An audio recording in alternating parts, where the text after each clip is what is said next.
Hey, what's going up everyone? In this video, I want to talk about the concept of being a cheater. And this goes back to when I was in high school. I used to train at a tennis academy in Northern Virginia. If you're from the DMV, you may have heard of it. It was called 4-Star Tennis Academy. And we had a trainer there. So we would train for 2 hours and then we would have an hour of conditioning work afterwards. And so our trainer there, his name was Greg.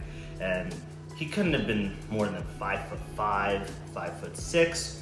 He was in his 60s and he was from Russia. And the unknown thing to most people about Greg was that he was an Olympic gold medalist. He had the national record for Russia for the long jump.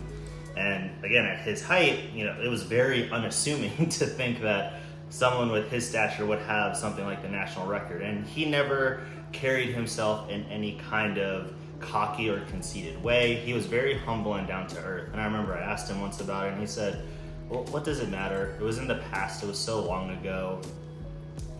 It's changed since then and there's no point in bragging about it. And so I always got along really well with Greg, and because I was always into not only the tennis side of things, but also just like the training and the conditioning as well. And so one day, we were going through our reps and sets. He would have us do lifting as well as doing some sprint intervals around the facility. And so during one of the breaks, I just saw him looking at a group of some of the younger guys, and he just looked disappointed and disgusted and shaking his head. He was just like, ugh. And so I was like, Greg, what's wrong? What are they doing wrong? They're just taking their time in between sets.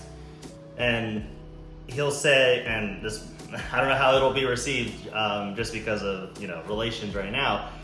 He just went, you Americans are so weak. And I said, okay, why do you say that? And he said, look at them. They're all just taking their time. They're doing their sets and reps. There's no intensity. Oh yeah, I'm done with my set. It's your turn to do the rotation. And he went on to say, when I was training with my teammates during the Olympics, we thought cheating was doing more. We would lie and tell each other that we did one less set than we actually had done, or lied and challenged each other to do more reps to actually push each other.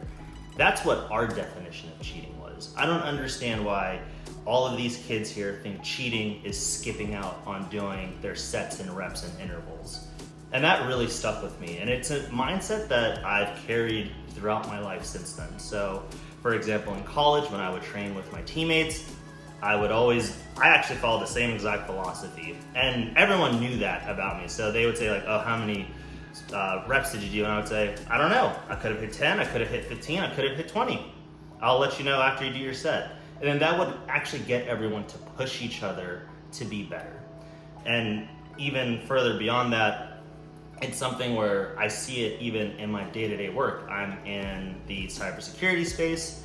It's a very competitive industry, especially right now with everything going on with AI. And so a lot of the quote-unquote cheating that I like to do is I typically don't work the normal 9 to 5 hours. I normally start a little bit earlier, so I have to wake up a little bit earlier. Or sometimes if an idea hits me while I'm out running or on the weekend, I might just start working for a couple hours, but in my mind I see it as like I'm just cheating to get ahead. I'm not cheating myself. And I think it's a very important mentality that everyone should have, especially whether you're a later in life runner or you're just trying to get to that next level. I think another good example of that is this past week. So my coach, she gave me 49 total miles for the week. That's just how it turned out with my easy mileage and then the 2 workouts that she had programmed for me. So I had 49 for the week. And I just wanted to get 50. And so, a lot of the times people say, well, I just did what my coach asked of me, so I'm good and I'm happy with that. But my rest day is always on Sundays from running, and that's generally when I lift. And I decided, you know what? I'm just gonna do a little bit of cheating. I'm gonna go run that mile just so I can get 50 for the week. And it's little things like that over time that compound and make a big difference. It's great to have the daily habits. It's great to do the check boxes of whatever the programming has been set. But if there's an opportunity And barring overexerting yourself and risking injury, those little extra steps, those compound a lot more over time. And then it also gives you more confidence, because now as I go after this week, because it's a down week, into my next training cycle, I'll have a little bit more confidence that I've already done a 50-mile week. And I haven't done a 50-mile week since my last marathon build. Normally I'm between 40 to 45 miles a week.